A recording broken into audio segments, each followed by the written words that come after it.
Hoje é quinta-feira, dia 16 de setembro de 2021. E o tema que estudaremos na nossa lição da Escola Sabatina será Uma Rua de Mão Dupla. O texto que serve como base para o nosso estudo de hoje é Judas, no capítulo 1, versículo 21, que diz assim: Mantenham-se no amor de Deus, esperando a misericórdia do nosso Senhor Jesus Cristo, que conduz para a vida eterna. Você está no canal, eu estudo a lição com o pastor Samuel Camilo.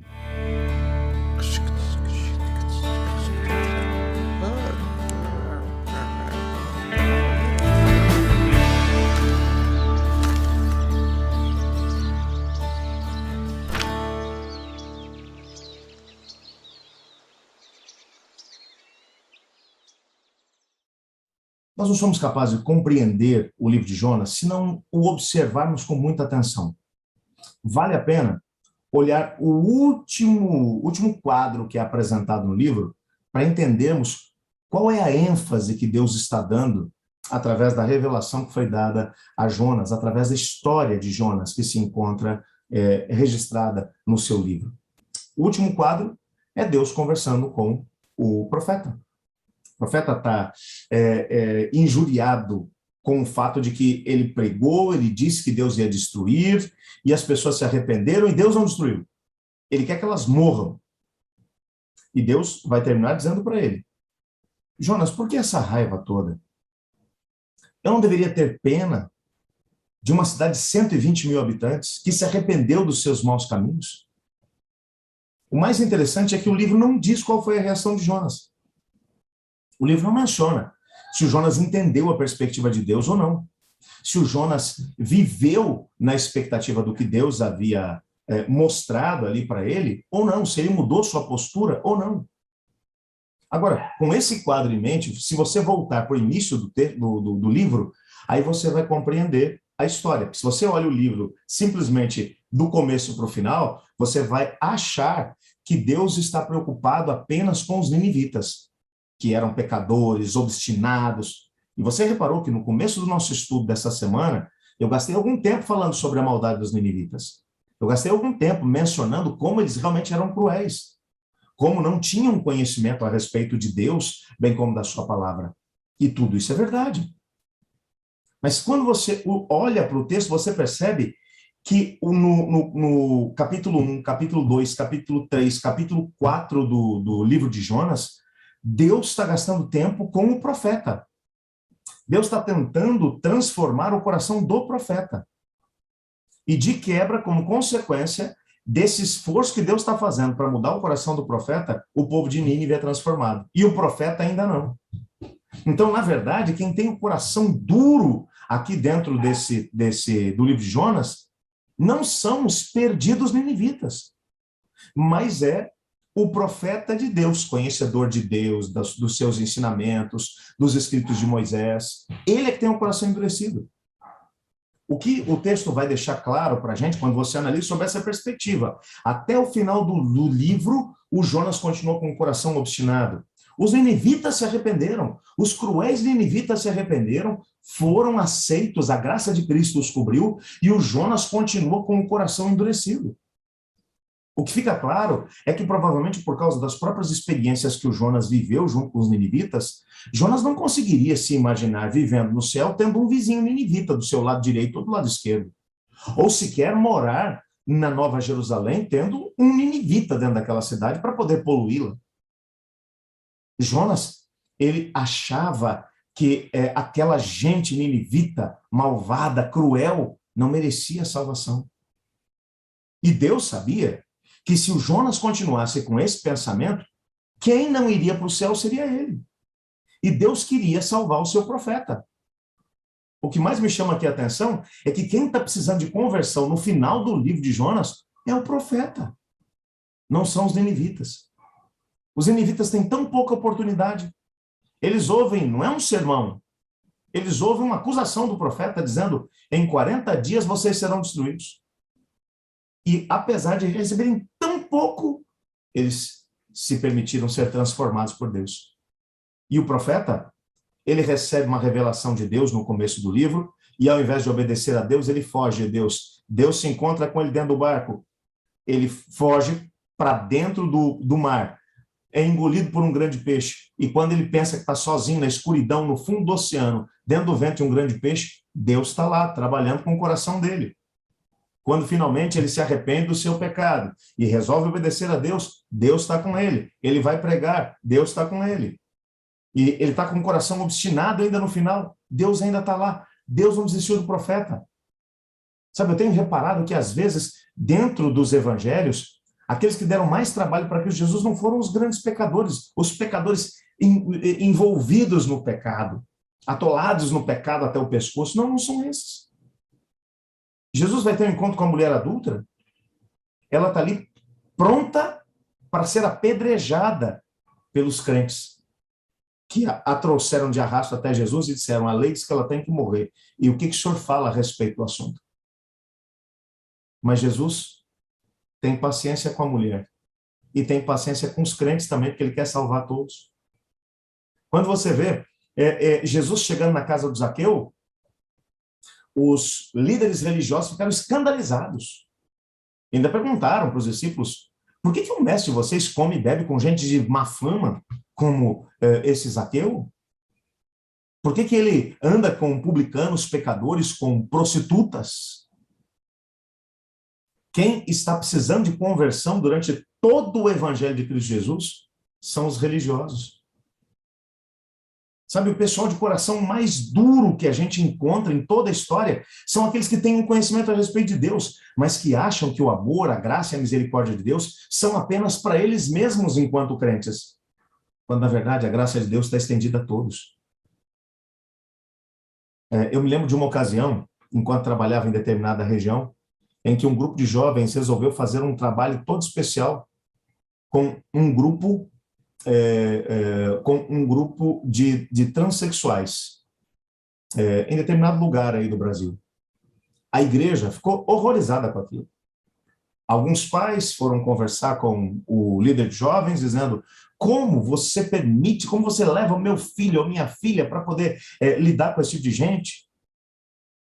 O líder de jovens simplesmente disse, olha, essas pessoas também precisam conhecer Jesus. E, aliás, os filhos de vocês estão fazendo um trabalho maravilhoso. Durante 3 meses fizeram um trabalho com aquela comunidade. Até que depois de 3 meses, alguém da comunidade lá perguntou para eles, por que vocês estão vindo aqui ajudar a gente? Gastando tempo com a gente? E eles disseram, porque Jesus ama vocês. E se ele ama, a gente também ama.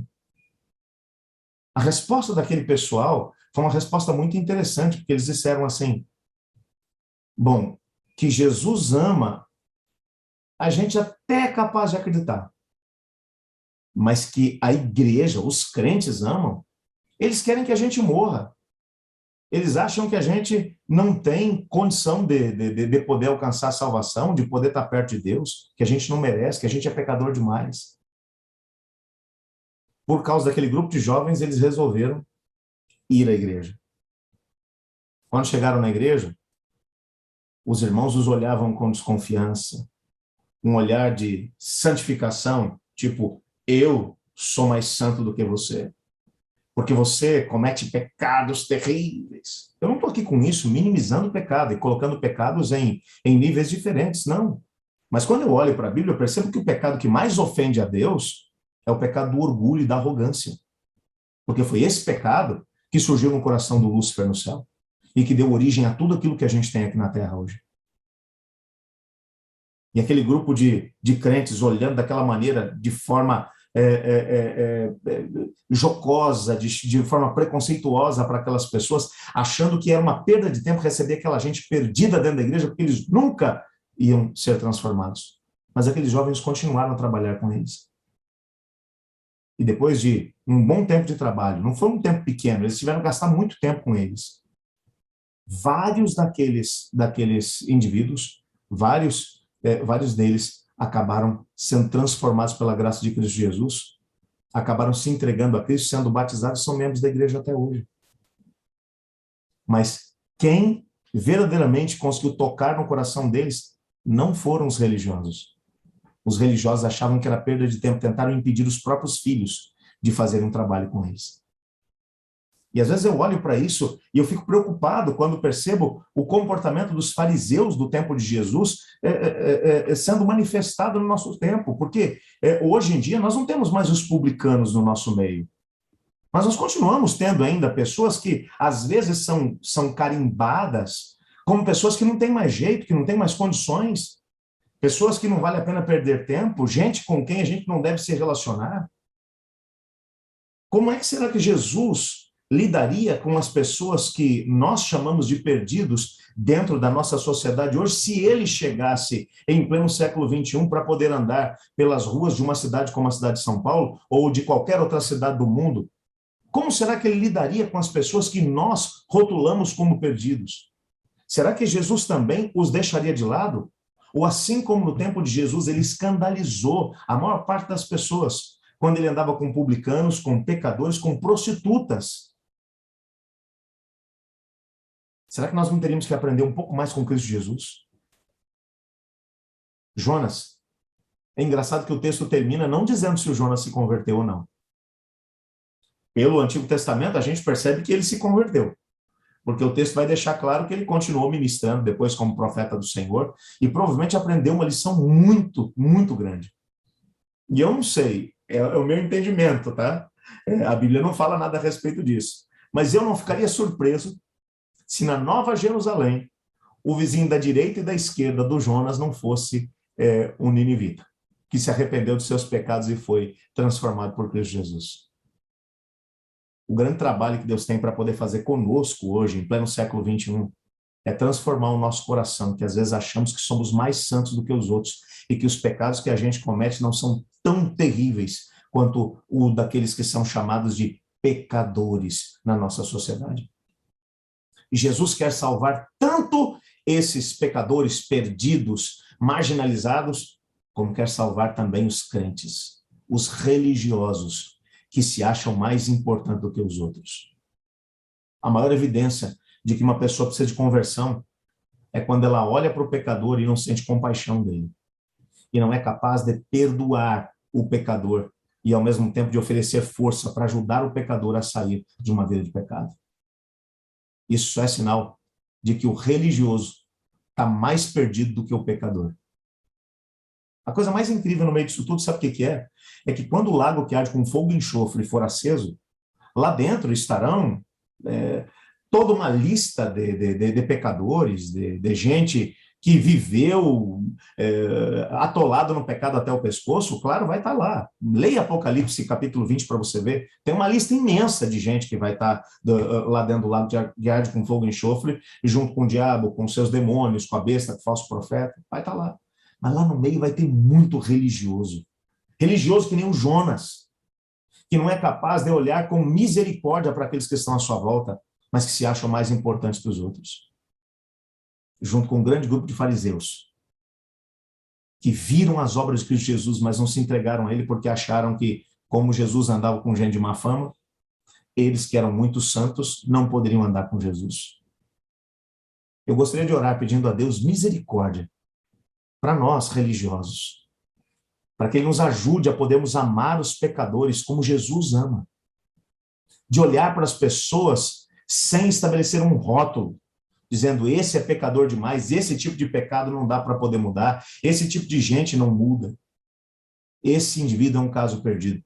Eu queria pedir a Deus para que Ele nos ajudasse a podermos olhar para as pessoas e ver nelas possibilidades infinitas, como Jesus vê.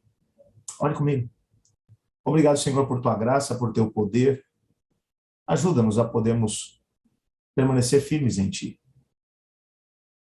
Ajuda-nos a podermos entender o que o Senhor tem para cada um de nós. Ajuda-nos a olharmos para o amor de Cristo e deixar que Ele nos constranja. E que sejamos também portadores desse amor para todas as pessoas que estão à nossa volta, independente da sua atitude. Queremos aprender com a história de Jonas, mas queremos te pedir que o nosso coração não seja um coração tão duro quanto o de Jonas. Mas é em nome de Jesus que oramos. Amém.